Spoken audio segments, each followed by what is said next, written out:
Mga kaibigan, isang magandang umaga sa inyong lahat. Narito na ang isang programang inyong mapapakinggan. Hatid sa inyo ni Mel Elizalde, ang batikang broadcast journalist, sa kanyang pagtalakay sa mga napapanahong balita sa loob at labas ng ating bansa. Gayon din sa pagbibigay ng mga kalaman ng kanyang tinipon tungkol sa kalusugan, ekonomiya, agrikultura, pangkabuhayan, politika at ang sitwasyon sa katahimikan ng bansa. At ngayon, narito na ang guro ng palatuntunan, Mel Elizalde.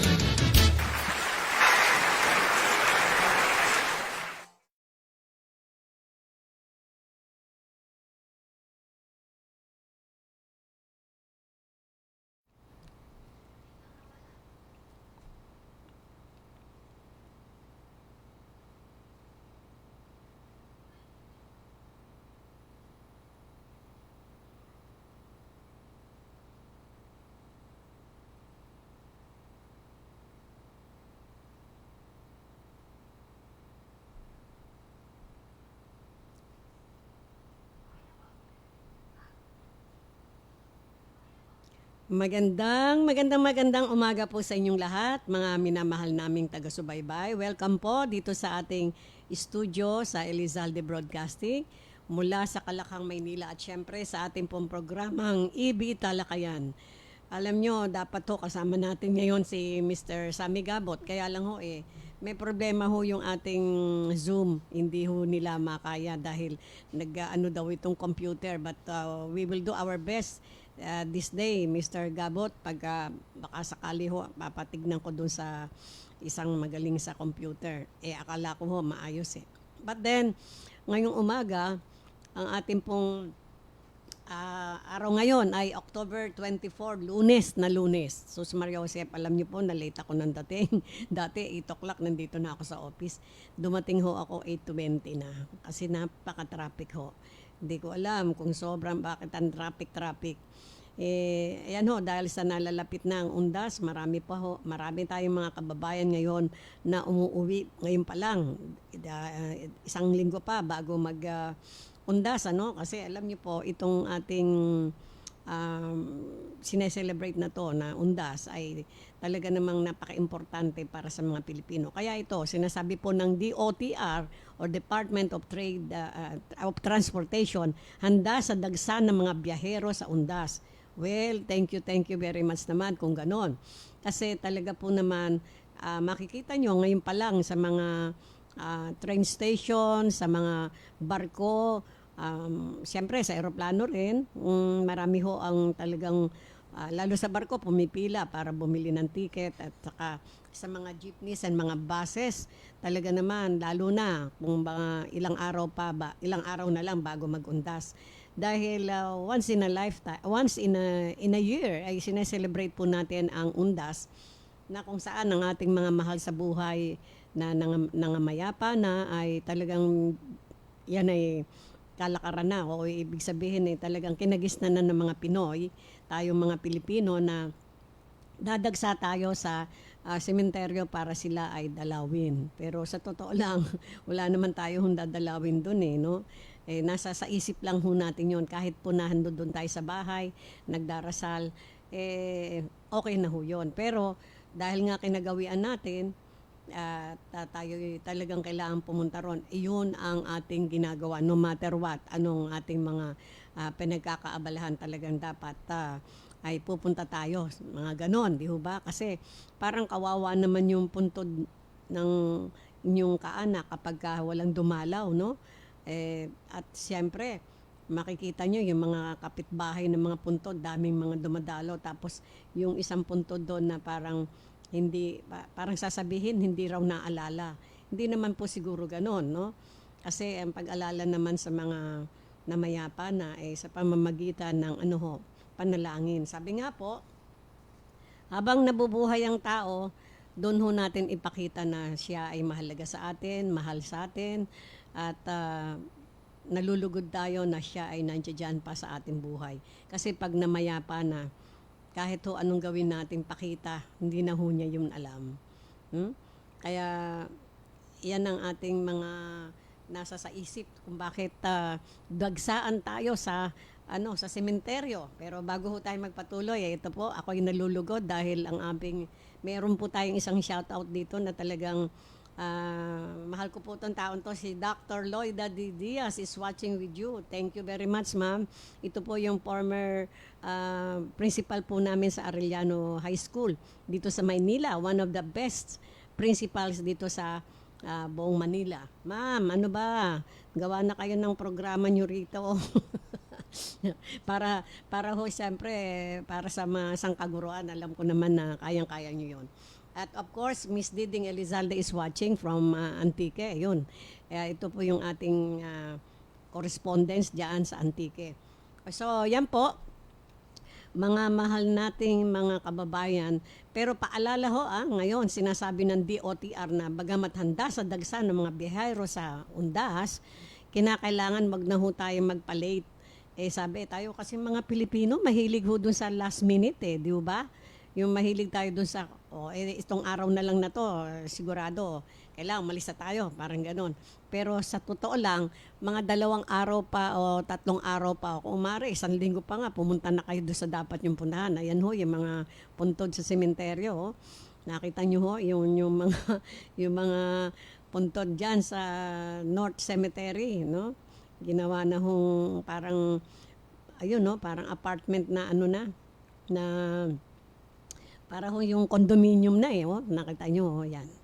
Pero bagamat sa maliliit lang sila, yung mga puntod na yan, ay ang mga mag-anak nila ay nandoon sa tabi-tabi at sila ay nagsasalo-salo para ipakita doon sa kanilang mga namayapang mga mahal sa buhay na sila ay inaalala pa rin. Yan ho. Pero may paalala po tayo, no? Mga minamahal nating taga-subaybay, hindi lamang po ang DOTR ang handa sa dagsa ng mga biyahero sa Undas, kundi dapat rin paghandaan naman natin yung ating pong pagpunta ron. Unang-una, huwag tayong makipagsiksikan, kaya maaga tayong magbigay ho ng bumili ng ticket kung saan na tayo pupunta, no? At kapag na tayo ay nandun na sa sementeryo, paalala, mga minamahal kong taga-subaybay, magdala ho kayo ng supot o kaya isang maliit na ho yun. Lalagyan ng basura. Yan. Kasi wag ho nating iasa sa ating sa ating pamahalaan na tayo ay sila ang maglilinis ng ating mga pinag-iwanang mga kung ano-anong pinagkainan natin dyan. Matuto po tayo, makipagtulungan, hindi naman ho siguro makabibigat na magdala kayo ng isang sako na maliit o isang plastic na malaki-laki para ho dun sa mga kakainin ninyo. At syempre, wag na ho kayo magdala ng minsan nakikita natin, nagdadala pa ng radyo no? Ang dating ho, baka may mag-TikTok pa sa inyo dyan, no? O yung iba naman, nakikita natin, nagsusugal pa, nagmamadyong pa sila. Sana ho, wag na natin gawin yung mga iyan kasi parang ang dating ginagawa lang nating pastime yon, no? Sabi nga po, kaya tayo daw nagpupunta ron para alalahanin ang huling sandali ng ating mga mahal sa buhay, no? At syempre, ang panalangin ang ating pong inaasahang gagawin para sa kanila. At saka syempre, yun hong mga bata, wag nyo na hong isama kasi alam nyo naman hindi pa tayo ligtas sa COVID-19. Baka mamaya magkabalikan na naman ng pagdami niyan pagka nagsisiksikan. At siyempre yung mga pupunta ho sa Undas o sa mga sementeryo, magdala ho kayo ng tubig, ng inumin sapagkat sigurado mainit yan at sa hapon madalas umuulan. Magdala kayo ng payong, ng tubig. Yung mga pagkain ay okay din pero ingatan nyo na wag na kayo magkalat ng mga pagkain nyo at pinagkainan. At syempre po yung mga bulaklak at kandila, hindi natin kinakalimutan kahit no matter anong mahal ng mga bulaklak at kandila kasi yan nga po yung ating kinagisnan, no? Bibili tayo ng mga kandila, magagandang bulaklak. Ayan. Alam niyo po yung mga magbulaklak ngayon mababa ho dyan ng 300 to 400. So, isang malaking kabawasan ho sa bulsa ng mga kababayan natin na hindi naman ho ganong mahirap ang buhay, no? So, Kung may mga tanim naman kayong bulaklak dyan sa inyong bahay, pwede naman ho yung gawin yun eh, di ba? Kung hindi tayo makabibili ng bulaklak dahil sa sobrang kamahalan. At syempre, yung mga kandila, hindi, wag na ho tayong umasa pa na bibili tayo ng magaganda, malalaki. The fact na may kandila tayong 4 dyan is okay. At manalangin ng maayos. At syempre, sabay yung alin, yung reminiscence of the past with the yumaong loved ones natin, no? Yun talagang pinaka-importante doon kasi alam niyo po, pag tayo ay inaalala natin ang ating mga mahal sa buhay na namayapa na. Minsan siguro napapangiti kayo o minsan may mga alaalang masakit sa alaala. Yung mga masasakit na alaala, wag niyo na hong alalahanin yun. Kasi dagdag sa ating mga tensyon at saka sabi nga, pagka masakit sa puso ang nakaraan, wag na hunin yung pagbalikan pa. Ang magandang alalahanin ay yung mga magagandang mga bagay-bagay o mga nakaraan na magpapangiti sa inyo. Hindi ba? Hindi lamang makikita ang ngiti sa labi, kundi sa mukha lang ho natin. Alam nyo, pagka masaya ang tao, sa mukha pa lang nakikita na. Hindi na kailangan pang ngumiti. More so, pag ngumiti siya. No? Wag naman ho kayo pag ngumiti, yung halakak talaga. Hindi ba? Minsan, kahit na maraming tao, pag humalakak, minsan nagugulat yung mga katabi. No? Walang pakialam kung napakadaming tao. But then, maganda. Meron pa ho tayong isang shoutout dito. Kenji is watching. Who's this Kenji? Thank you very much, Kenji, for watching. No? Thank you po sa mga nag-react po sa ating mga programa. At siyempre, masaya ho kami dahil alam nyo naman na kailangan natin ang inyong subaybay sa ating mga programa. At ngayong undas, nalalapit na, 1 linggo na lang, in-announce nga po ng ating pamahalaan na non-working holiday ho yung auno yata, no? Pero marami po sa ating mga kababayan ang hindi talaga nagpupunta sa sementeryo upang dalawin ang kanilang mga mahal sa buhay sa araw mismo ng undas. Minsan a day before or a day after. Kasi iniiwasan nga po yung dagsa. At kung inyong maaalala, mga minamahal kong taga-subaybay, in the past 2.5 years, dahil kasagsagan nga po ng COVID-19 noon, wala halos lahat na makapunta sa sementeryo, no?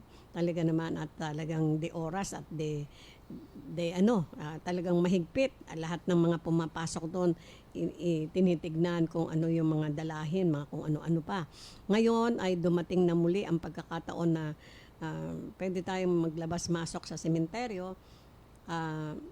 Basta't lamang po, pag-ingatan natin yung mga bagay na ipinagbabawal. Siyempre, yung pinagbabawal ay magdala ng mga matutulis na bagay, katulad ng mga kutsilyo o whatever. Kasi ina-avoid nga po yung mga kung ano-anong mga mangyayaring hindi maganda. At ang atin pong mga magulang ay pinapayuhan natin na wag nyo nang dalhin yung mga baby pa ninyong mga anak, lalo pa yung mga buwan pa lamang. Kasi saksakan ng dami ng tao, sigurado yan. At saka baka mahawa pa ng kung anong sakit. Alam niyo po, hindi lang ang COVID ng ating kinatatakutan, di ba? Kasi alam niyo, pag maraming tao, pag humatching yung isa dyan, sigurado ka. Baka makakatch up mo yung mga mikrobyo niyan, lalo pa yung mga bata, no? Lalo pa yung mga sanggol. Sabagay, yung mga sanggol, medyo immune pa ng yan. Pero siyempre, baka mahina ang immune system, magkaroon pa ng karamdaman. At yung mga bata, mga madaling makonsumi yan. Ibig sabihin, pag inaantok na, mag-aalburuto na yan, iiyak na yan, no? At gusto niya matutulog o hanap ng dede. So yung mga magulang na may dalang mga anak na hindi nila maiwasan na hindi dalhin dahil siguro walang mapag-iiwanan, okay, dalhin niyo po. Pero magdala kayo ng kulang payong sakaling umulan, di po ba?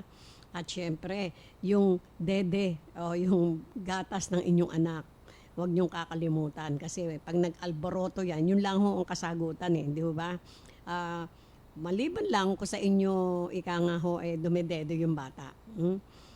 Yan ho kagandahan. Alam niyo, sinasabi natin, wala raw pinakamagandang gatas sa mundo kundi ang gatas ng ina. Totoo yan. Opo, sinasabi rin po ng mga doktor. At kaya nga, sinasabi nga, naalala ko tuloy yung nakita ko sa YouTube nung isang gabi, na sinasabi, ano yung daw gatas? Ano ba yung gatas? Pinagbabawal ba yata?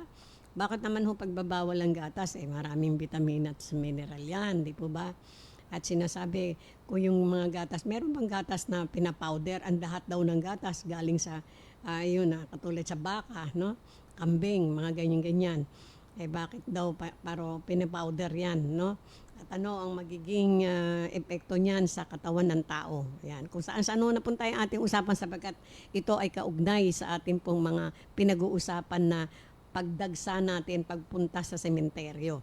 Siyempre, may mga dala kayong mga baby, hindi pwedeng mo lang dalang gatas. Huwag niyong kakalimutan yan.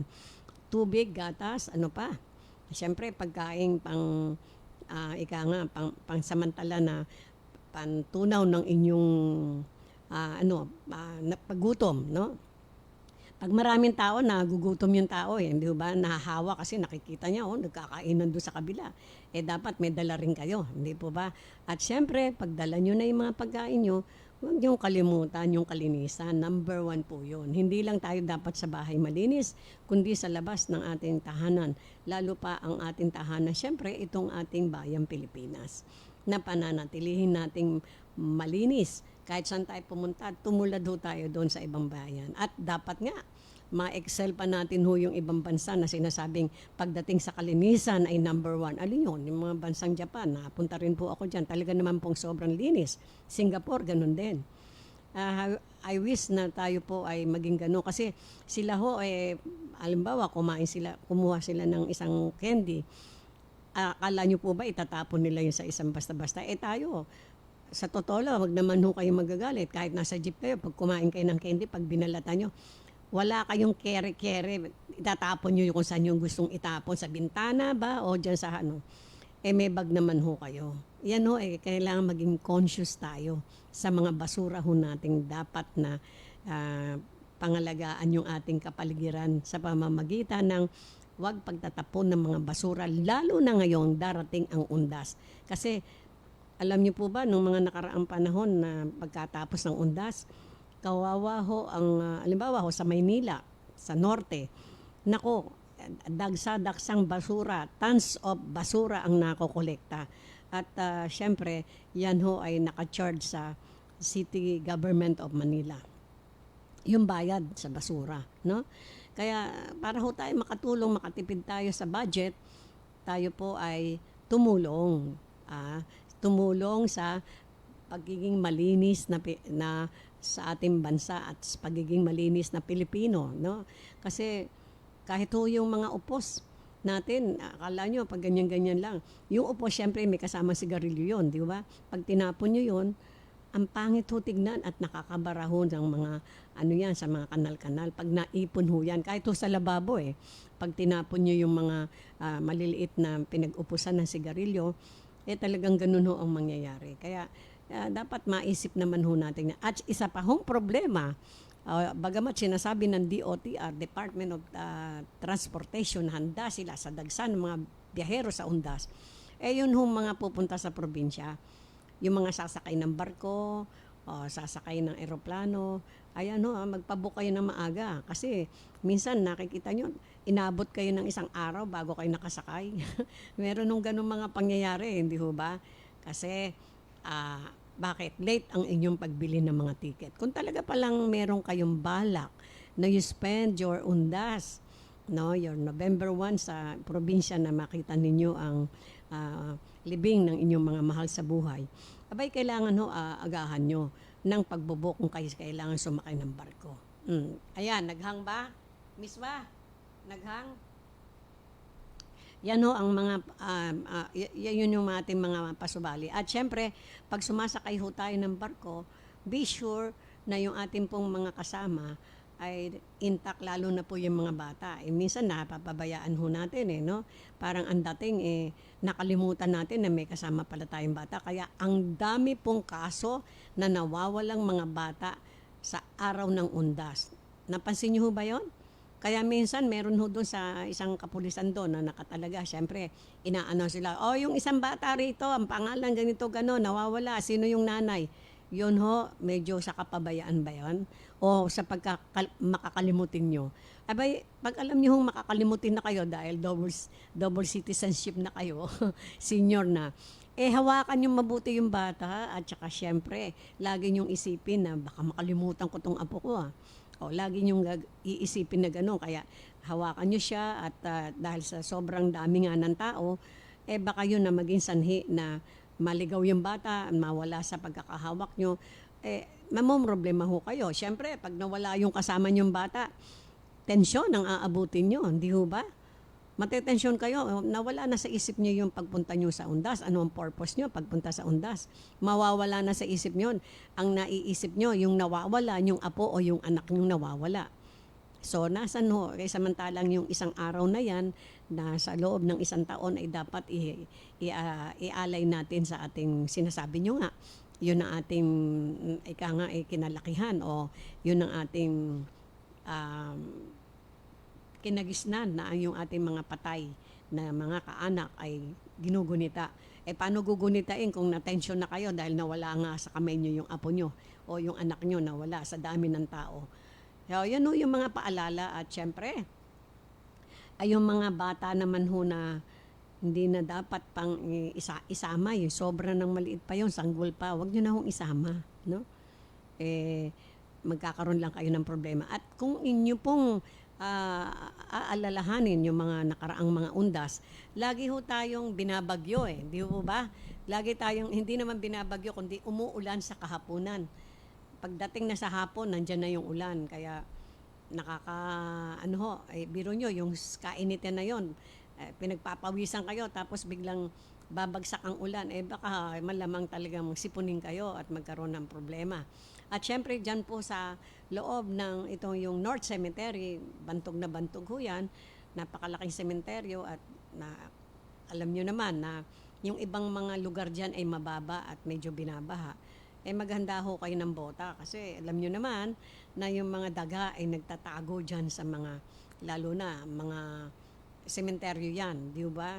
Yung mga tubig dyan ay nanggagaling din sa tumatago sa ilalim ng lupa at pagka yan ay nabaha, siyempre, andun yung mga daga na nagtatago at siyempre yung ihi ng baha ang ating pong pangingilagan dahil lalo na kung may mga open wounds yung mga anak ninyo, yung mga apo nyo o kayo mismo, wala kayong dalang bota, bigla kayong sumulong sa baha, bumagtas kayo ng karsada na may baha. Alam nyo dyan sa Kamaynilaan, hindi naman ho sa kung ano pa man, talaga hong bahain yan, no? At doon naman doon sa, ganun din sa Makati area. Kasi nandun ho yung brother-in-law ko na isa. Ganun din, napakadaming tao dyan pagka undas, no? At pagka hindi nyo kabisado, baka maligaw kayo dyan. Kaya nga, at ito pa ho ang pangyayari sa ating mga Pilipino. Pag undas, parang ang nangyayari ho, parang doon kayo magkikita-kita ng mga inyong mga kamag-anak na matagal nyo nang hindi nakita, no? Para ho bang meron kayong pag-uusap na, sige, magkita-kita tayo doon, Yung pa lang ho mag-iipon-ipon yung mga kamag-anak, no? So, yan ho yung magandang kaugalian ng mga Pilipino. Talaga kasi yung family ties ho natin talagang matindi, no? Talagang hindi mapuknat-puknat na yan ho, ginagawang parang, sige tayo, magkita-kita. Walang iniwan din ho pag kami namatay na kamag-anak, di ba? That's the time na you can see your mga relatives. Kasi sabi nga po nung isang pamangkin na husband kong architect, si Architect Dennis Elizalde, nung namayapa ang kanyang mama na hindi natin inaasahan, si Maria Corazon Ignacio Elizalde, nitong September 3, 2022, sinasabi nga niya na pagka lang may mga namatay, tsaka tayo nagkikita-kita. Totoo po yun. Kasi, siyempre, siguro, busy po ang mga tao, no? Pero siyempre, pag tayo po ay nabigla tayo sa pagkawala ng isang mahal sa buhay nating kamag-anak, hindi ho natin maiwasan na hanggang ngayon, ako hindi rin makapaniwala hanggang ngayon.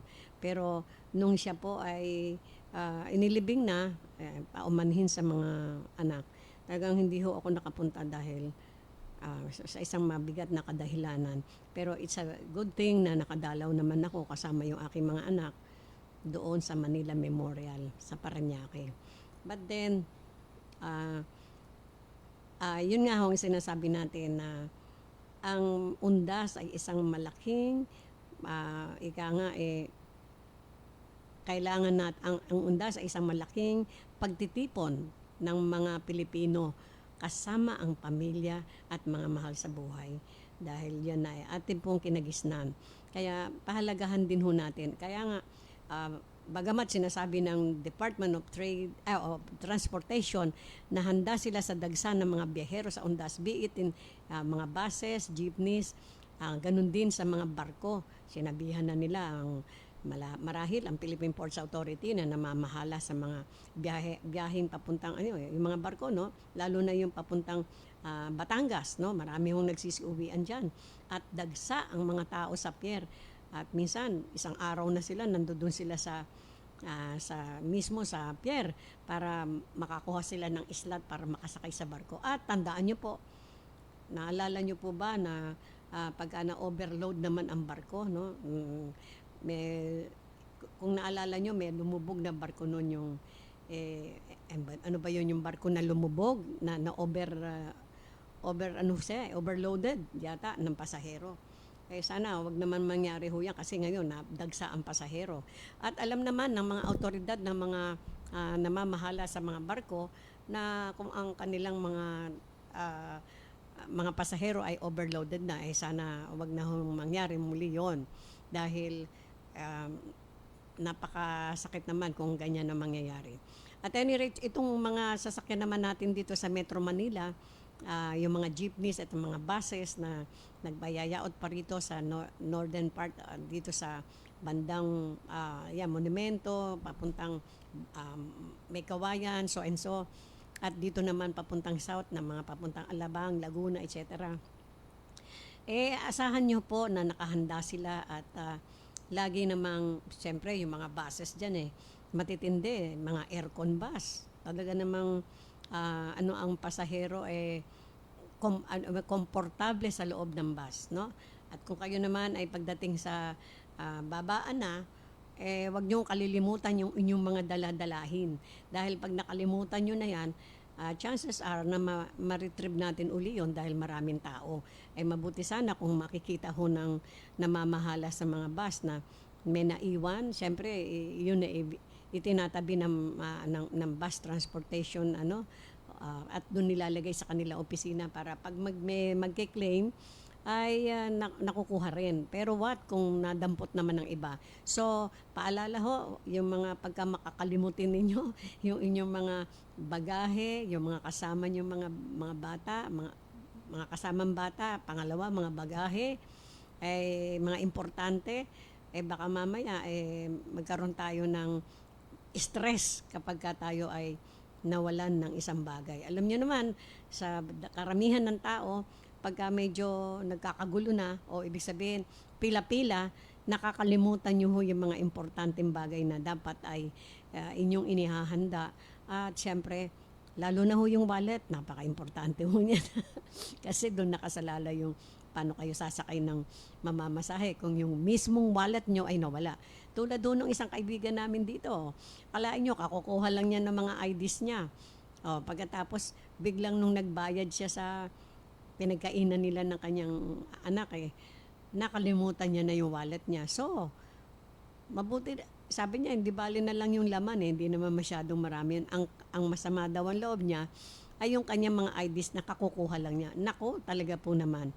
Bakit? Ang mga ID po napakahirap kunin. Kakita niyo yung national ID natin, hanggang ngayon wala pa. Yung akin nga pong bana kalahating taon na mahigit, naantay niyo yung yung kanyang national ID. Hanggang ngayon, wala pa rin.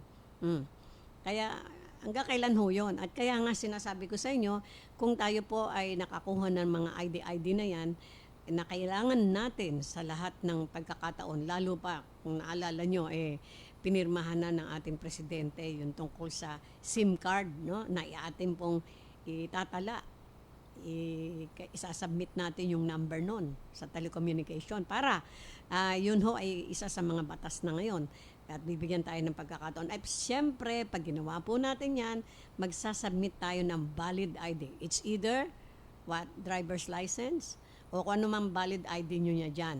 Kaya nga yung mga ID po natin ay atin pong pag-ingatan at lagi nyo pong ipaserox dahil pag anything happens, madali nyo mapagawa ulit. No? Pero siyempre, yung mga importanteng ID like the ID po ng GSIS, SSS. Yung GSIS, yung mga pensioners na kamukha natin, dyan po ating kinukuha yung ating pera buwan-buwan. Wag nyo na hong iwala yan. Ang hirap po kumuha niyan. At kung hindi man mahirap, abala, hindi ba? Kaya nga sinasabi natin, ID ang pinaka-kailangan natin. Lalo na po na yung vaccination ID natin. Sa bagay, hindi na ho ngayon tinatanong ngayon yan. Dati-dati, naalala nyo po ba? You cannot enter any, yung mga restaurant o whatever. Hahanapan kayo, ma'am, vaccination ID. Pag wala kayo, sorry, doon kayo sa labas. Pero ako, hanggang ngayon, yung aking vaccination ID, nandyan ho lagi sa wallet ko. Kasi, mahirap na, di ba? Para kung biglaan na kailangan hingin, meron kayo ipipresenta.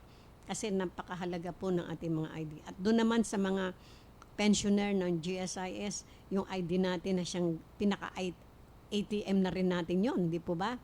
Yung ID ng GSIS. Pagka sweldo na, 8, ipapasok nyo sa ATM, no? Pera na, hindi po ba? Kung wala na, kung nawala ho yun, another problema na naman, pupunta na naman kayo sa GSIS o kaya kahit mag-online kayo. Isipin nyo ho yun, ang pagkuha po ng ID ay napakahirap. Kaya wag ho nyong iwawala yung mga ID nyo. Kahit na dagsa ang pasahero, papunta doon sa mga pupuntahan nyo ngayong araw ng undas. At syempre, sinabi na ho ng presidente na yung November 1 is non-working holiday. Yes. Kaya wag ho kayong magmamadali at a day before na kayo ay aalis, sa gabi pa lang kailangan nakaprepara na ho yung mga dadalhin nyo, yung mga gagamitin nyo. Dapat jot down nyo ho yun kung ano yung mga naprepara nyo para magamot ho ang ating pagka makalilimutin. Ako ganun ho ginagawa ko Halimbawa, lista ko things to do tomorrow, things to buy, things to swear, ganyan. Pagka nagawa nyo na, check nyo na para alam nyo yung mga bagay-bagay na dapat nyong gampanan at gawin, nagawa nyo. Kaya, di ba? Yun ho ay isang magandang paalala para sa ating sarili. Alam nyo naman, hindi lang naman ho katulad nating mga seniors ang mga makakalimutin, kahit naman ho yung mga bata pa kaysa sa atin Yung iba rin ho makakalimutin. Kasi pag marami po tayong iniisip hindi po ba? At syempre sa pag-iisip ng tao, minsan nakakaligtaan niya yung mga importanteng bagay tulad ng mga IDs. At syempre, yung salamin, yung eyeglass nyo. Minsan naalala ko yung lola ko noon nakita mo ba yung eyeglass ko? Hanap siya ng hanap, pero nandun pala sa ulo niya. Ganun ho yun di ba? Naghahanap ka, saan yung salamin ko? Dito ko lang nilagay. Yung pala nandun sa ulo nyo, di ba? You see, yun yung mga nakatatawang bagay. Pero minsan, nakakatawa ho yun. Pero pag nagmamadali kayo, hindi na ho nakakatawa kasi nakakaabala, no? Instead na lalakad na kayo, iniisip nyo pa kung saan nyo na ilagay yung importanteng bagay na dapat nyong madala. So, yan po mga paalala natin. At syempre, ang Department of Transportation, sinabi at sinasabing muli, handa sa dagsa ng mga biyahero sa undas. Pero, handain nyo rin yung mga sarili nyo. Hindi porkit handa yung mga transportasyon natin na paglabas nyo ng bahay ay okay sa alright o kung meron man kayong sasakyan, be sure yung mga gagamit ho ng sariling sasakyan, be sure ang kotse nyo, ayos ang gulong. Kailangan niya, number 1, kasi mamaya takbo kayo ng takbo, bigla kayo naplatan. Ayos ang gulong, ang gasolina ay okay, ang inyong aircon ay okay, di po ba? Yung inyong mga wiper is okay also. Dahil kung hindi, may problema kayo, no? Lalo na pag umulan, wala kayong wiper, mahirap po yun. No, paano? Hindi nyo mapupunasan yung salamin doon sa harapan nyo dahil nandun kayo sa loob. Hindi po ba? So, yan o yung mga paalala. At sinasabi nga po, yung mga magbabiyahe na may sariling sasakyan, kailangan malaman nyo na ang inyong sasakyan ay kondisyon. Ibig sabihin, walang sira. Walang sira ang sasakyan, kondisyon sa anumang paglalakbay na malayo man o malapit din, di ba? Masarap po ang magkaroon ng merong sasakyan talaga kasi kahit saan kayo dumaan, alimbawa matraffic dyan sa ganyan lugar, pwede kayo mag-shortcut, whereas kung kayo po ay nakasakay sa bus, talagang maghintay kayo hanggang matapos ang traffic, di ba? Pero kung may sasakyan kayo, ay kabisado nyo yung karsada, well, that's good. Pwede kayong pumunta sa mga karsadang alam nyo at kabisado nyo. As long as yung inyong sasakyan nga po ay kondisyon at hindi kayo mapapahamak. At syempre, lalo na yung sarili nyo, i-kondisyon nyo rin. Baka mamaya ho, puyat kayo nung gabi, nakipagkwentuhan kayo, nanood kayo ng TV o nag-ano kayo sa Google o sa YouTube. Tapos alam nyo bukas ng umaga, kinabukasan maaga-maaga kayo, kasama nyo yung inyong pamilya, kayo magdadrive, abay wag nyo hong gagawin yan. Kailangan po ang driver talagang kondisyon sa utak at sa kanyang katawan, di ho ba? Kasi kung medyo inaantok kayo, pwede ho ba wag kayo mag-drive? Kasi disgrasya aabutin nyo. Kaya nga po dapat ang tao ay nakakatulog ng at least 6 to 7 hours. Samantalang ako, nakakalimang oras lang ako, masaya na ho ako noon. But then, binabawi ko ho yun sa mga pagkain.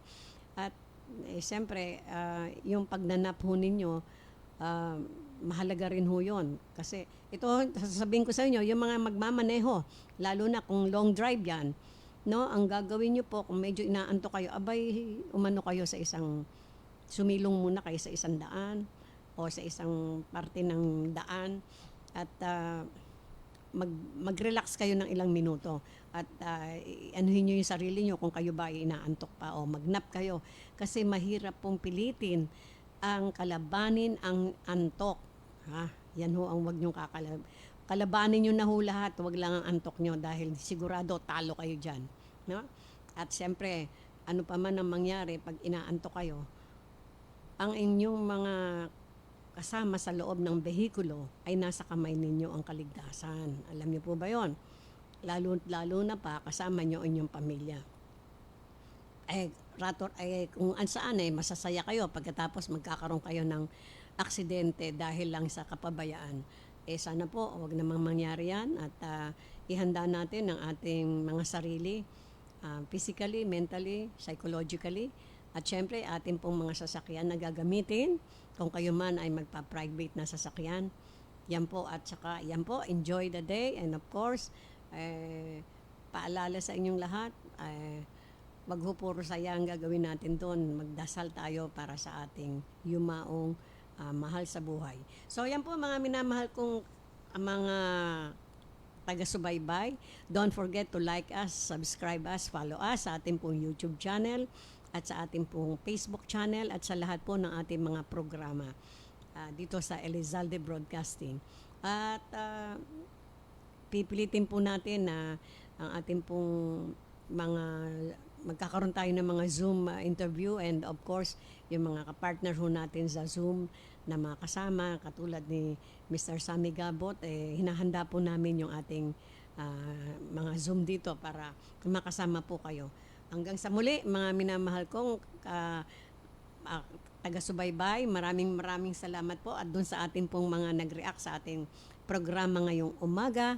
Thank you very much at see you soon every day, tomorrow until Friday. Hanggang sa muli, don't forget, I always say, I love you all. Bye-bye.